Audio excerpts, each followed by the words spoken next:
Hello friends, जय जगन्नाथ। आपण मन केमती अछंती? मु तो भलरे अछि।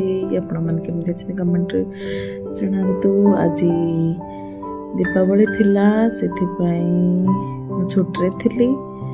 फोन करथिली मो पई सजना साग आनिया पई। सजना साग आनि के आस्तले मेडी बाछुची।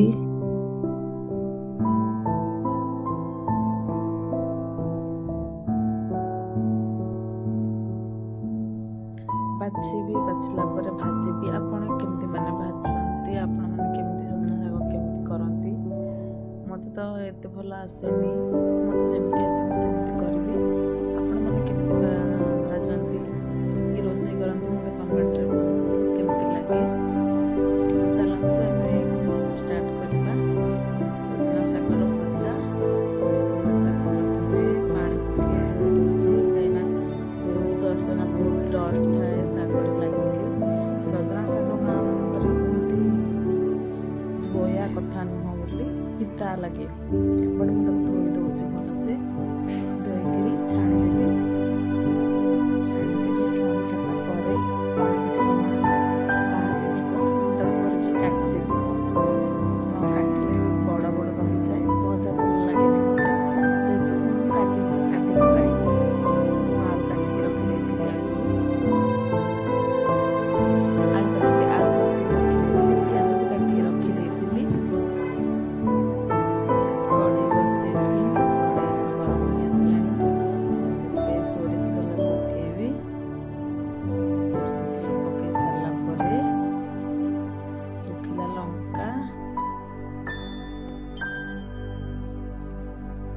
सुखिला लंका से ऐड कर दूची। सुखिला लंका टिके भाजी आसला परे से पंच फुटण अच्छी पंच फुटण पकेली। पकईसला पियाज पकेली। से पियाज अधिक टाइम भाजबिनी, जस्ट अल्प, कहीं आलू भाजी से मोर पियाज भी हो। साग भजार अधिक पियाज भाजिक जिनस पकईले से आ भल न टेस्ट न थाए। से आलू पकईदेली। आलू पकई सारा पर गोलई देवी। गोलई सारा पर किसी समय घोड़ई देवी कि आलूटा मोर सीझीज। किसी समय पर मोर आलूटा सीझीगला पर मुझे खोलीदेवी। खोलिक देखु मोर आलू केमती कलर आसी भल भाव में हलदी स्वाद अनुसार आलू जमी लुण दरकार मुझे ही लुण पकई। शाग लुण आड करनी। लुण हलदी आड कर सारा किसी समय छाड़देवी।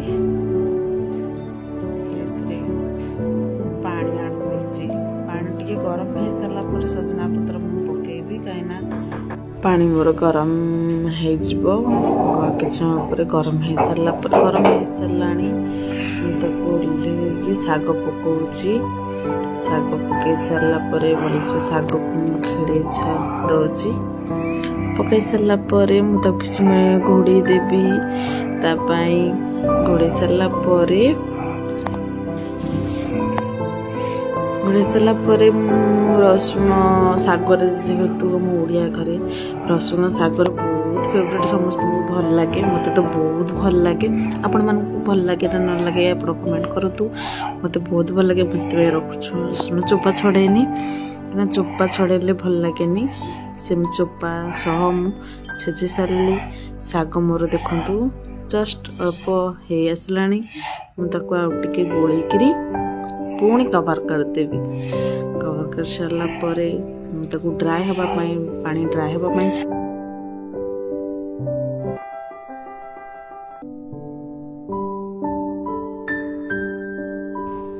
हो सारा पर रसुण को आड करदेली। से रसुण आड कर किसी समय पर मुझे घोड़े देवी। स्वाद अनुसार लुण आउ टे दे शाग जेहेतु मुझे पकईली शाग लुण दरकार मुझे आलू पर लुण आड करी। लुण आड करदेली। किसी समय गोलई देवी। गोलई सारा पर मुझे कवर करके छाड़देवी। जेहेतु भी रसुण पड़े ବାସ୍ନା ଖେଳେଇବା ପାଇଁ ଟିକେ ଟାଇମ୍ ଲାଗିବ ଆମର, ସେଥିପାଇଁ ମୁଁ ତାକୁ ଗୋଳେଇକିରି ଦେଖନ୍ତୁ ମୋର ଶାଗଟା କେମିତି ହେଇ ଆସିଲାଣି। କଲର୍ ବି ବହୁତ ବଢ଼ିଆ ଦେଖାଉଛି, ବାସ୍ନା ବି ବହୁତ ଭଲ ହେଲାଣି। କିନା 2ଟା ବେଳେ ଡ୍ୟୁଟିରୁ ଆସିକିରି ମୁଁ ଶାଗ ବାଛିକିରି ଶାଗ କଲା ବେଳକୁ ଟାଇମ୍ ଲାଗିଲା। ଜଲ୍ଦି ଖାଇବେ ମୋତେ ହଇରାଣ କରୁଛନ୍ତି। ଏଠି କହିଲେ ଆଣେ ଶାଗ ଖାଇବା, ଶାଗ ରେଡ଼ି କରୁଛି, ଆମେ ନେଉଛେ ଖାଇବା ପାଇଁ ସଜନା ଶାଗ।